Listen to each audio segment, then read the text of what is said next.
Welcome to the teleconference session of National Board of Examination. Since morning we have already conducted 3 sessions in which we have discussed 1 long case and 4 short cases. In this session we will also discuss 1 short case in radiology. To discuss these issues we have 3 experts. To my left, Dr. Anurag Agarwal. He is Assistant Controller of Examination at National Board of Examination. And to his left, Dr. Bijendra Nath, who is representing one of you, and he will be presenting the short case. And next, Dr. Nitin Parkhe. He is a senior radiologist at St. Stephen's Hospital. And to his left, Dr. Rajiv Sethi. He is also from the St. Stephen's Hospital. And I will request now Dr. Nitin to take over. Dr. Nitin, please. Continuing from the previous session, again, now I am presenting 1 short case.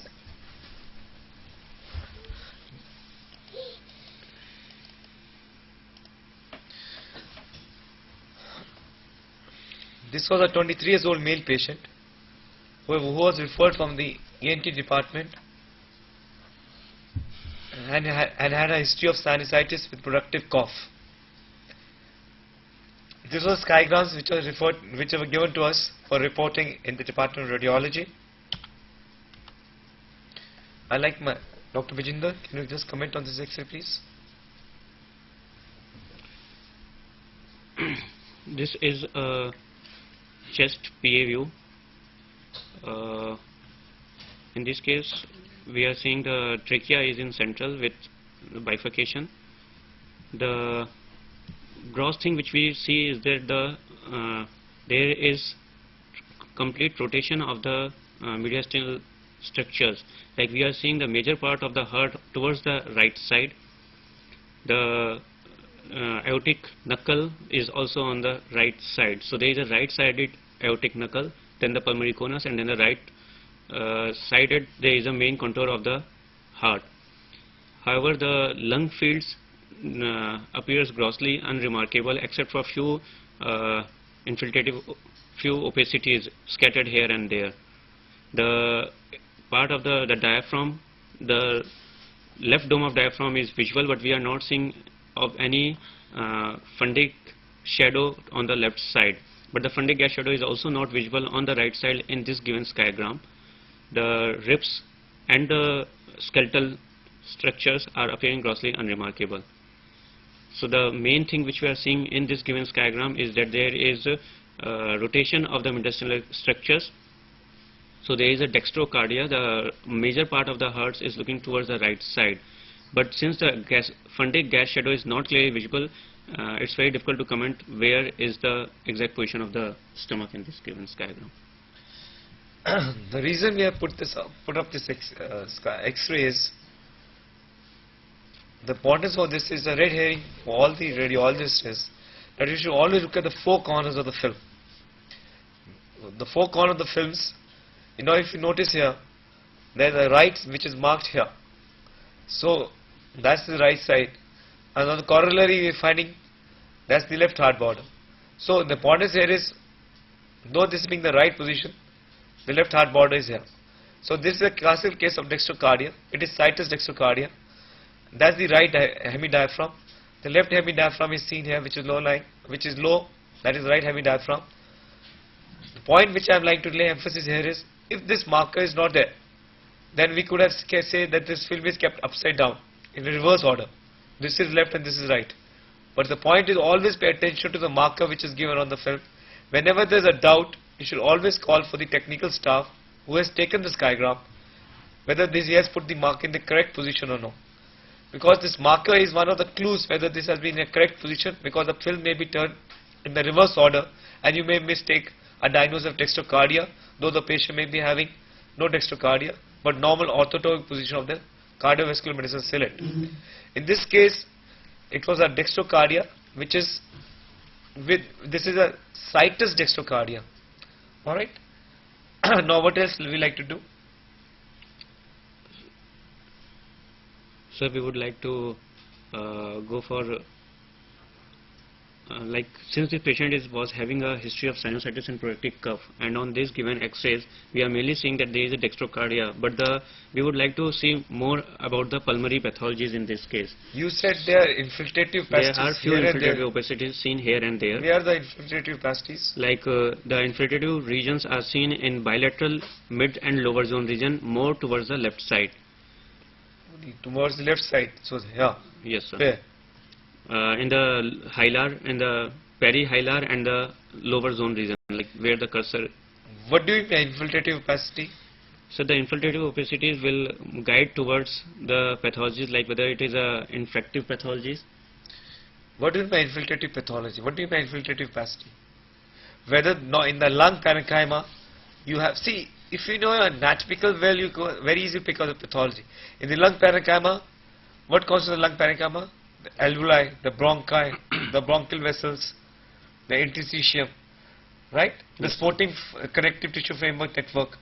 Now, where is that infiltrative opacity? Whether it is in the sportive tissue network, whether it is in the bronchi, whether it is in the alveolar sacs, whether it is in the bronchial vessels, where is that infiltrative opacity line? You have to, that will further narrow down your definition. Where is the infiltrative opacity line? So the opacities are mainly in the alveolar region. In the alveolar region. So, in the alveolar region, which type of opacities can you get? What are the cause of opacities in the alveolar region? So most of the time when the alveoli are replaced by fluid, they give opacities on the sky. So, alveoli replace, what does that, you mean to say that is consolidation? Going towards the consolidation. So, infiltrative opacity, radiologically it is called infiltrative opacity, clinically it is called consolidation. And whenever alveolar sacs are replaced by not by only by fluid, by proteins, malignant cells, blood, it is all consolidation. Now in this case you said the opacities are in the alveolar region, so you mean to say this is consolidation. Am I correct? Yes, sir. Okay, what are the radiological features of consolidation? When do you say radiologically confidently it's consolidation? So when there are opaque region, opacities which are seen, and usually they are peripherally placed irregular marginated opacities. Any opacity, collapse can also appear like bright. So how do you say this is consolidation but not collapse?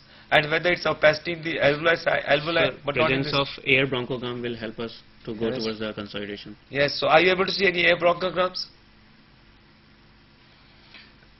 And besides that, we are seeing, sir. Are you able to see any air No, sir. bronchograms? No. So one thing which is negating it consolidation is that there are no air bronchograms, right? But you can have consolidation without air bronchograms also. So is there any other thing you are seeing here? Here we are seeing some dilated bronchus, dilated cystic bronchus, cystic type of dilated bronchus are seen in the right perihilar region. Right perihilar region. So that means this is the right perihilar region. No, sir, I mean to say the left perihilar region mainly, the way the cursor is. Dr. Brajendra, just remember in the exam, if the examiner keeps coming back to something that you've said, for instance, you said alveolar infiltrates or consolidations was what you're hinting at, but the examiner keeps coming back to you repeatedly, then you know he's trying to tell you you're not on the right track. Kindly change your course of thinking, you know. So he's giving you a nice hint, like Dr. Rajiv has been doing repeatedly, you know. So yeah, now you're, I think, heading down the right direction once you start saying bronchiolar pathology. So there on the skygram in the left side we are seeing dilated bronchus because there is appears to be a cystic dilatation types of bronchus. What do you what else can, what do you mean cystic dilatation? Why can't this be a what are other causes of cystic lucency in the lung? Why are you saying this is bronchus? On what criteria? So seeing the anatomical position of these lesions and also the shape of the opacities, like it's showing a bifurcation type of opacity, branching type, so it's more likely to be a bronchus which is getting dilated. What are other causes of cystic lucency in the lung parenchyma?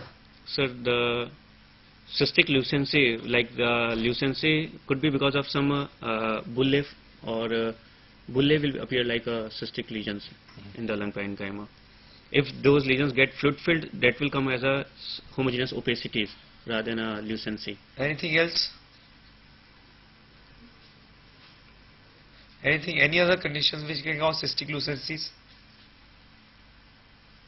So one, if it is involving the bronchus, then bronchiectasis would lead to that. That is a bronchial lucency. That is a bronchial lucency. Apart from that, what else you can think? a lung cyst, Lung, pneumatoceles, right? yes, pneumatoceles and the Bulla. bulla. Abscesses.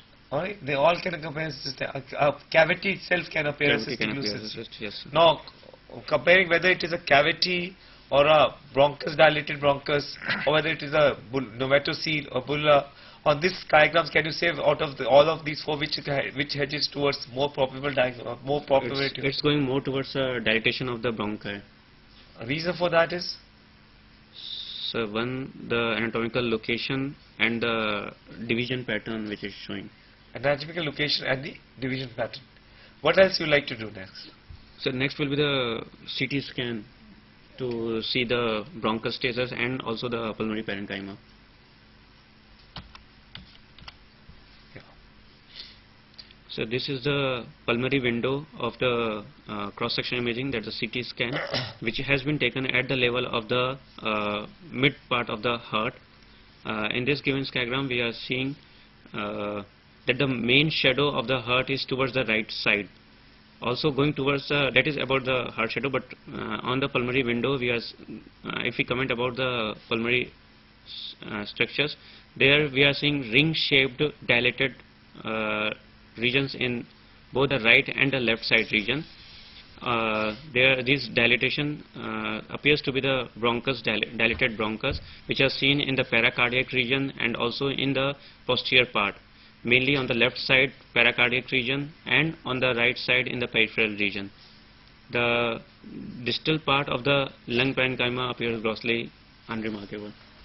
Whenever you're describing a CT scan plate, this is a lung window, alright? Yes, sir.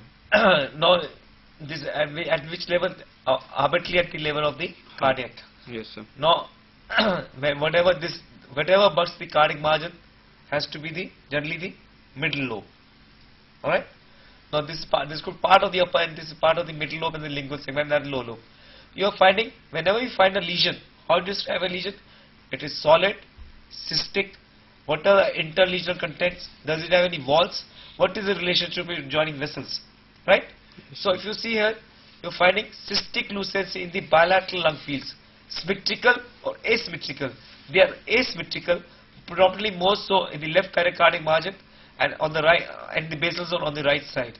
How is the relationship to the joining vessels? They accompany the dilated. vessels. They are more dilated. They are more enlarged in size as compared to the joining blood vessels. Yes, sir. Right? Yes, sir. What is the situation or what is the condition of the pleura and the subpleural region? If you see the pleura is normal, the subpleural region also appears to be normal. However, the vessel pattern, if you see the vessels are branching, pruning of the vessels seen in the periphery, they show branching.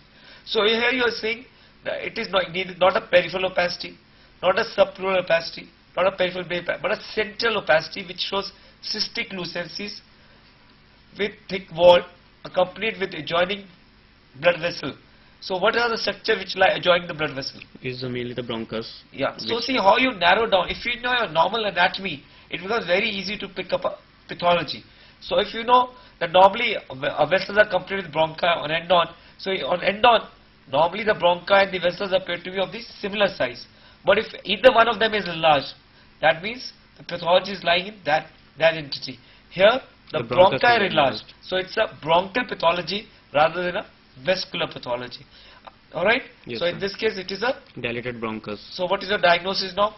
Coming to the X-ray picture. So seeing, depending upon the X-ray picture and combining it with the CT scan film, there are dilated bronchus which are seen in the left pericardiac and the right posterior region. So the diagnosis goes with the showing that the accompanying blood vessels are smaller and the bronchus is dilated, giving a signet ring type of appearance. So this goes more towards a bronchiectasis. So what's the total diagnosis then? So the total diagnosis with dextrocardia and bronchiectasis and with the history of sinusitis, it goes more towards a Carter-Jenner syndrome, Yes. because they are the three components of Carter-Jenner So syndrome. this is a classical case of Carter-Jenner syndrome. This gentleman was a 23-year-old male patient with a history of sinusitis and productive cough. The reason for the productive cough was bronchiectasis, which are putting out copious sputum. This is a bronchiectasis. So how the history led to a diagnosis of Carter-Jenner. This gentleman never knew that he's got a dextrocardia. This was first time. Will HRCT be helpful in this case? Yeah, HRCT will be very helpful, sir. Can I have the slide, please? So in this case, if you see, these are all dilated bronchi accompanying a vessel there. Secondly, if you see, can I have the slide, please? Secondly, if you see, there is dextrocardia there. Dextrocardia with bronchiectasis, even in the history of young patient with sinusitis and productive cough, Carter-Jenner syndrome. In this, spiral CT will be definitely helpful because in spiral CT we are taking thick sections at a thicker interval level. Right, sir? Would you like to add something on HRCTs? No, I just wanted to, further question on bronchiectasis. Can you describe the kinds of bronchiectasis there are? Bronchiectasis are divided into several types, like the secular type of bronchiectasis, then cystic bronchiectasis, and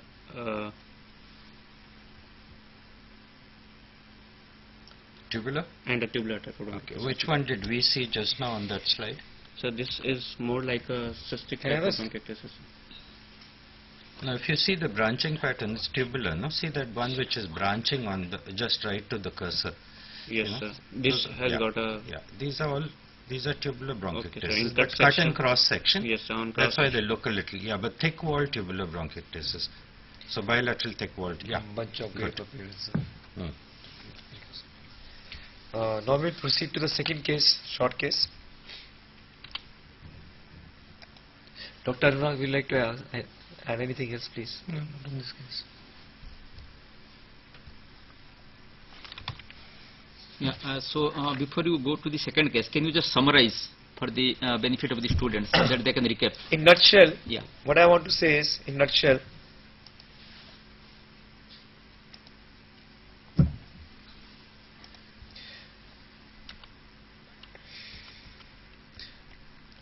can I have the slide, please? Yeah, why I put up this case is that you should always look at the four corners of the films.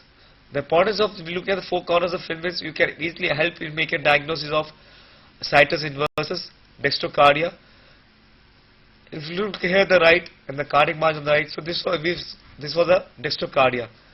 And secondly, in a young patient with history of sinusitis, and here on chest X-ray we found cystic lucencies without element of bronchiectasis, and then subsequently we took a CT scan and we confirmed bronchiectasis.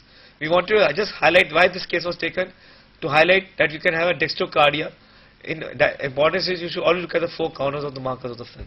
If there was no marker put on this should interpret it as the film being kept upside down, and you should unnecessarily interpret this as a normal skygram. So the reason for this this was to show that importance of the marker there. Related to your question on HRCT, can I add something? Yes. The technique of HRCT, just please do remember that it's always done in deep inspiration. So if you have a third generation CT scanner, then yes, each time that you take a slice, you'd have to ask the person to take a deep breath and hold. If you have spiral, then of course it's done in one single breath hold, but again it should be in deep inspiration. That's when you get the best HRCT results.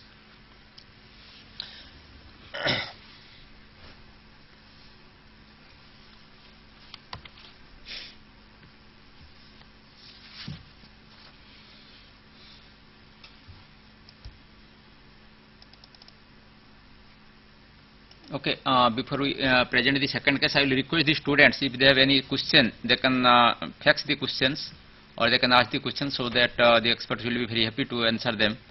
And now I will request who will be taking the second case? First. Dr. Rajiv.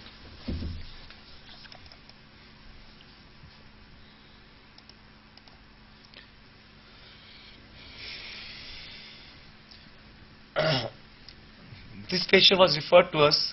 He was a 53 years old construction worker with history of fever, weight loss and dyspnea, referred from the medical department. The X-ray which was taken, this was a conventional skygram which was taken. Yes, Dr. Bijinder, Can you interpret the skygram, please? This is a conventional skygram PA view of chest X-ray PA view, which is showing the first about the Yeah, there is a call from Jaipur. Yes. Yes, from Jaipur. Dr. Vishal from Jaipur. Yes. I was just willing to ask about that interpretation of... Can you be loud slightly? Please be little louder. Yes. I just wanted to ask about the interpretation of last diagram, in which we see the left dome of diaphragm is raised up. Does it mean So that the it is dome of in the diaphragm case was of not situs inversus also? in the previous slide. Yes. Can you get the question? He's asking about the last skygram. Last X-ray where the left dome of diaphragm was raised. Yeah. Can you just comment on that? Dome of diaphragm was not visible. No, it was visualized.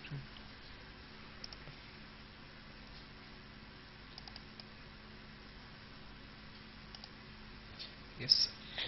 Can I have this slide, please? If you see here, that was the right hemidiaphragm. The left hemidiaphragm is getting obscured by the cardiac margin. But if you can see here, where my cursor is, you can only see the slight leaflet of the left hemidiaphragm there. Right. Of the right diaphragm, sorry. This is the left hemidiaphragm. The right hemidiaphragm, slight leaflet you can see here. This portion of the medial aspect of the left hemidiaphragm is not visualized because of the cardiac ciliate. It's getting obscured. But the left portion, part of the costal margin of the left hemidiaphragm leaflet is seen here, where my cursor is.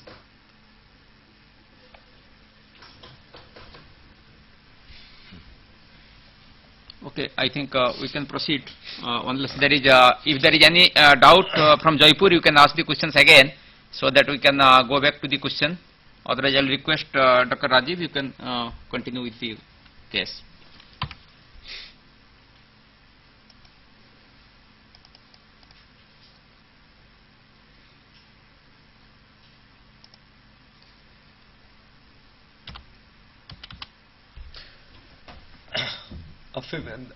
Again, I am repeating the history.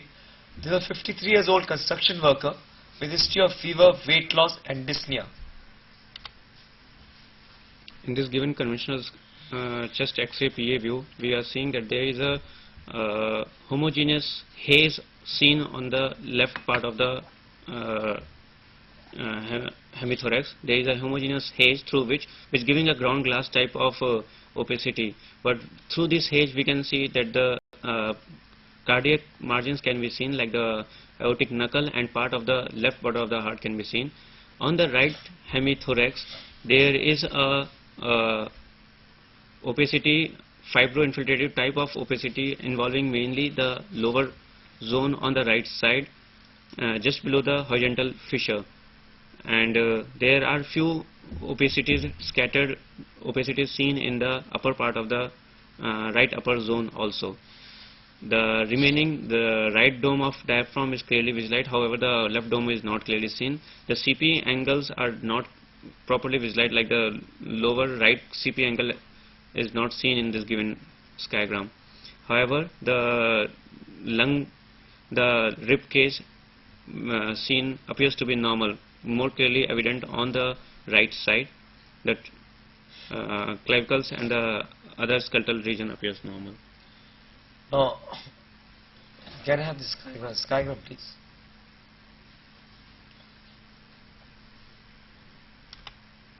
Can you go back to the slide, please? You said there is, what did you say? Can you There is repeat a your- homogeneous haze mainly involving the left hemidiaphragm. No, whenever you see a lesion, I again told you, you should follow a systemic approach to never miss the pathology. Again, you say you should go from central to peripheral or peripheral to central. Now, if you see here, what pathology you have missed is, you see that's the trachea there, right? That's the aortic knuckle, trachea, left main bronchus, right main bronchus. As you enter come out of the left main bronchus, you are seeing an added lobular opacity here. Can you see that added lobular opacity there? Yes, sir. Added lobular opacity there. If you see in the left hilum is so prominent there. And if you see that's the right main bronchus coming out there. Infrared bronchus, you are seeing a small lobular opacity there, nodular opacity there. Now, you said there is opaque hemithorax, right? What are the causes of homogeneous opacity in the uniform opacity in the right in the hemithorax? Any hemithorax, right or left, but in this case, left hemithorax. So usually, even in certain cases, like if there is a minimal pleural effusion and if the X-ray is taken in a supine position, even that sometimes gives a homogeneous haze on that. This is actually spine of APA. This is a PA view. Why you say it's a PA view? So because the rib appears to be horizontal and the diaphragm is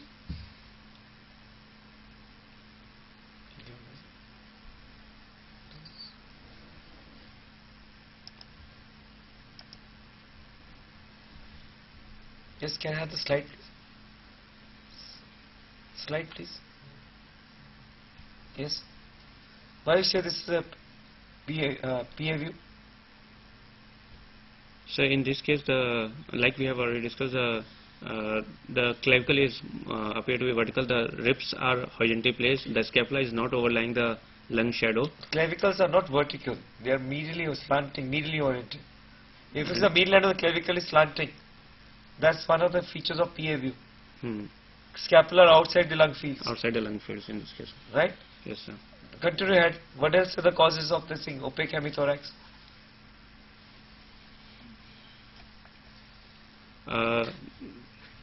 Other causes, a large mass sometimes appears opaque hemithorax. Okay. Then generalized fibrosis can lead to opaque hemithorax. A pleural pathology like generalized pleural fibrosis can lead to opaque hemithorax. See, whenever you have causes in your mind, you should always keep certain parameters which help you to come to a diagnosis. Now, if you say opaque hemithorax can be congenital, there may be no lung at all. It may be aplasia of the lung, but a contralateral lung is not not showing hyperinflation. So, congenital disorder is unlikely to be. Now, if it is infective or inflammatory, if it is infective inflammatory, this may be a pleural effusion as per se, which may be causing that, right? Inflammatory pleural systemic disorder may cause pleural effusion, but that may be bilateral, unlike unilateral. A malignancy may also cause opaque hemithorax. A malignancy is may or may not be there, but in view of enlargement of the left hilum with opaque hemithorax there, it goes more in favor of a neoplastic etiology rather than a infective etiology. It may be infective etiology, with certainty we cannot rule out. So opaque hemithorax, you are seeing a lobulated mass in the left hilum accompanied with opaque hemithorax. This could be a collapse of the left lung field, but if there is collapse of the left lung field, there should be herniation of the right lung field, there should be shift of the diaphragm, there is no shift of the diaphragm, there is no herniation of the right lung field, the mediastinum is the centrally positioned, so unlikely to be a collapse. So you rule out collapse, this could be consolidation, you could have a consolidation which is causing this thing, could be, you are not sure of that. But you say there is a mass there in the left hilar region accompanied with opaque hemithorax, which most likely, what do you think this could be? This could be a hilar mass with effusion. Effusion, that's a very good thought. Can you please go back, please? Why, if you see here, if actually it's not clearly yet lean, but there could be a minimal blunting. If you see the margins of the diaphragm, they go like this, they should dip down, they should have a smooth convex margin here, but it is slightly elevated. So there could be element of fusion there, which is contributing to this picture of homogeneous homothorax there. Now, another thing, you are seeing a infiltrative opacity here, consolidation, and an infiltrative mass here, a lobulated mass in the inferior region there. What do you think your diagnosis could be, considering a history on conventional skygrams? The history was a 53 years old elderly patient with history of construction worker, has history of smoking with dyspnea, right? The patient which comes with a history of dyspnea, and as we know the occupational history, with this type of picture where we are seeing a effusion and a mass type of lesion, one differential could be a occupational hazard like silicosis leading to this type of picture, or maybe a mass at the hilar region like a neoplastic tumor and associated with pleural effusion. Anything else you like to think?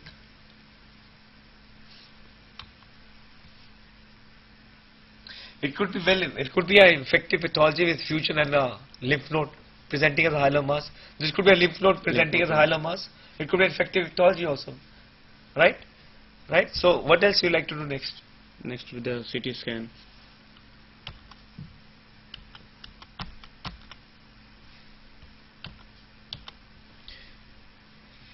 Can we have this slide, please?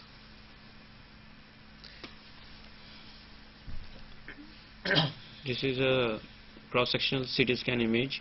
In the mediastinal window, where we are seeing in a post-contrast image, where at the level of its supracardiac level, at the level of the carina, or just just below the carina, where we are seeing that the bifurcation of the trachea into the right and left stem bronchus can be seen. The ascending and aorta and the descending aorta is clearly visualized, and part of the pulmonary trunk is seen. We are seeing a homogeneous type of opacity in the hilar region, reaching up till the periphery, mainly in the left part of the hemithorax, involving the peripheral region, in the middle segment or the lower segment of the left upper lobe. So there is a homogeneous wedge-shaped type of opacity with a regular margin seen on the left upper part of upper zone region, See. anteriorly placed. So now if you see, this is a mediastinal window. You are seeing a relatively well-defined homogeneous heterogeneous opacity. It's a contrast enhanced CT. So it's a heterogeneous opacity with interlesional areas of necrosis there, right? Yes. So this is a heterogeneous opacity with interlesional areas of necrosis, which is roughly well-defined, okay, involving the left upper lobe. This is the left upper lobe, okay. Why it is involving left upper lobe? Because that it sees so well-defined. It's a segmental, all right, opacity there. Now this one, if now if you see here, going back to the X-ray, this was a masked lesion there. This was a cross-sectional imaging which was taken. This was opacity which was involving the left upper lobe and the hilar region. Now, that's the one. That's the hilar. That's the pulmonary artery. That's the hilar. That was a mass which was going like this, involving the left upper lobe. All right. Yes, sir. So this was a hilar mass which was involving the left upper lobe. And if you see, that was a fusion there. That's the pleural effusion, which was Giving a clear haze. which was giving a haziness here, right? Which was giving a haziness on these films. Okay, there's a pleural effusion there. And we don't have the slide of the. I'm sorry, I don't have the slide of this. But this nodal opacity was not a parenchymal pathology, or not a nodal pathology, but it was a spurious pathology because of the enlarged osteophytes coming out from the dorsal vertebra. He had got spondyloarthritic changes in the spinal column with a lot of osteophytes. This was large protruding osteophyte in the vertebral column, mimicking a nodal mass. All right. What do you think your diagnosis could be? So it appears to be a mass lesion with intralesional necrotic components. So goes more towards a carcinoma. Which type of carcinoma? This is a periphery placed, so it could be a adenocarcinoma or a Periphery. Why not a central one? It's a central mass lesion involving the hilus, not a peripheral place. A central mass lesion involving the hilum. It rises from the hilum and occupying part of the upper lobe segment with interlesional area of necrosis, heterogeneous aspect. A hilar mass in a 53-year-old construction worker with smoking. What is the top differential you can think of? neoplasm, Bronchogenic bronchogenic carcinoma. What else you like to do further when you have a case of bronchogenic malignancy in CT scan? For confirmation, we can proceed once the diagnosis appears to be a bronchogenic carcinoma. We can go for a histopathological, like biopsy can be taken under CT guided. Radiological. Non-interventional. What else you like to do? This patient is on your CT table. You've picked up a hilar mass. Now So what? we need to see whether the mass has spread or not. There is a metastatic involvement Very of the liver and the adrenal glands involvement is there or not. Very So good. we need to take the sections below in the abdominal region to cover the upper part of the abdomen, the liver and the adrenal glands level. So, would you like to see that? Yes, sir, we would like to see that. So, Here we are seeing that this is a section at the lower part of the liver and the upper part of the renal region. The part of the left kidney is seen, and we are seeing that bilateral inhomogeneous heterogeneous type of lesion seen in the suprarenal compartment appears to be a enlarged bilateral adrenal glands. So there is the involvement of the bilateral adrenal glands. what do you mean by large adrenal glands? What is this? These are This the is a metastasis metastatic involvement of the adrenal of the glands. bronchogenic carcinoma. It has involved the adrenal Adrenal gland. glands. So whenever you have a malignancy, the reason why I'm showing you the slide is, whenever you have a malignancy bronchogenic carcinoma, always do scanning of the up to the kidneys to see for any metastasis in the liver or in the adrenal glands. So these was secondaries in the bilateral secondary adrenal glands following bronchogenic carcinoma, left hilar malignancy, right? How does adrenal looks like on a normal CT scan? Normal CT scan, the adrenals is a triangular type of structures having two walls and the right and left limbs of the adrenal glands, and it is placed in the suprarenal region and just adjacent to the crux of the diaphragm. Well, the common shapes actually are described as triangular, or it can be Y-shaped, or it can be just a linear strip. So yeah, various kinds of shapes have been described. Y-shaped is a common shape also, yes. And they're virtually difficult to pick up if they are not enlarged on CT, I'm saying. You know, on CT they are sometimes difficult to see if they are not enlarged. If you see them, then yes, you should be thinking this looks suspicious, you know, especially if the shape has changed. Yes. Anything else? Okay, while describing, you were saying that this is a PA view. What is the film focus distance in a PA view and film focus distance in a AP view? So the film focus distance in a PA view is approximately 6 feet, and in case of AP view it's mostly portable X-ray, so the film focus distance is less than that in case of AP views. No, what is the exact figure? You do not measure distances in feet in radiology. 6 feet in, 6 feet in PA view. PA view, sir. And AP view? So 3 feet distance. See, this speaks very badly if you say this to an examiner in a viva, because he will definitely come to know that you have never taken an X-ray yourself. This is something which cannot go wrong in any case, because this I can say that you have not seen any supine X-ray being taken in your department. If you say 3 feet, there is a specific figure which each and every radiologist should know for a PA view and AP view, and why there is a difference between these two figures for a AP and PA view. See, once a student was appearing for a viva, so he was describing a chest X-ray. So the examiner said, by the way, doctor, what is the size of this film?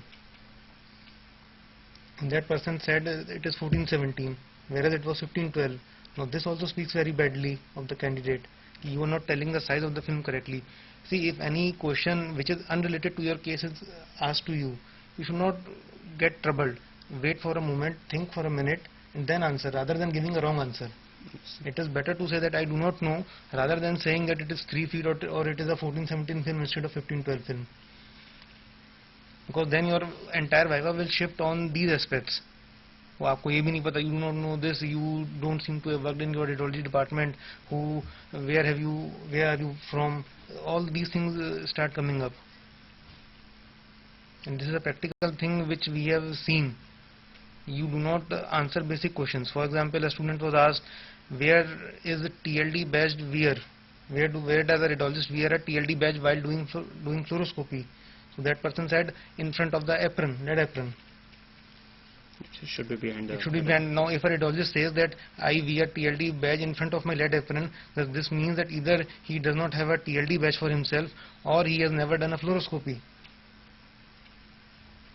These are some basic things which just cannot go wrong.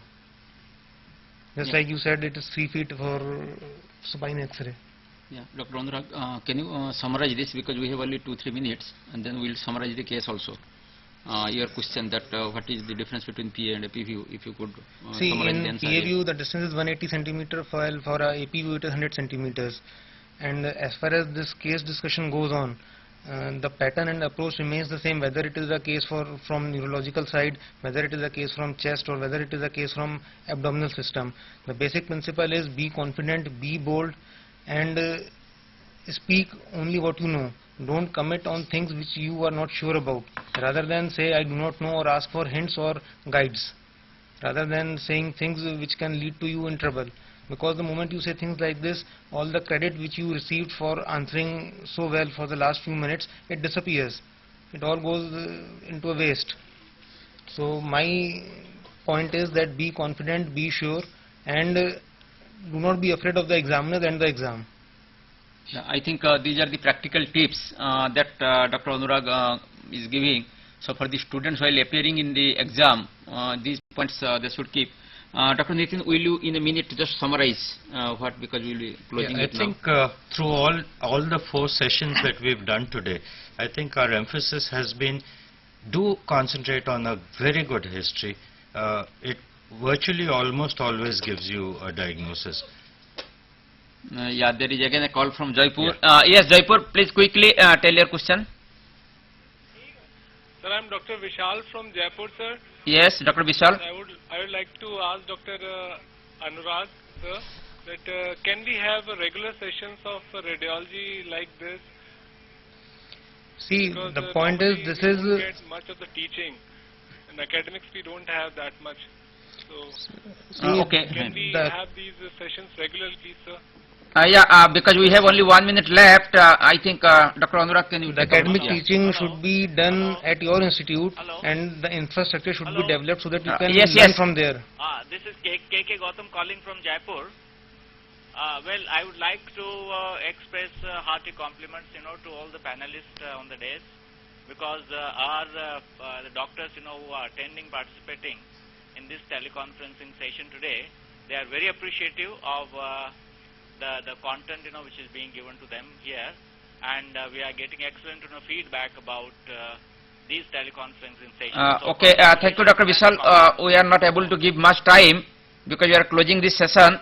We will be again meeting after 15 minutes, but as far the radiology is concerned, I think I will thank now Dr. Nitin, Dr. Anurag, Dr. Vijendra, and Dr. Rajiv for being here and very lucidly explaining the basics of radiology, and I hope the students will carry forward it.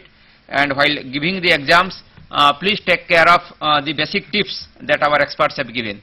I thank all the experts, all the viewers, all the students again, and I think this will be very useful. Thank you all.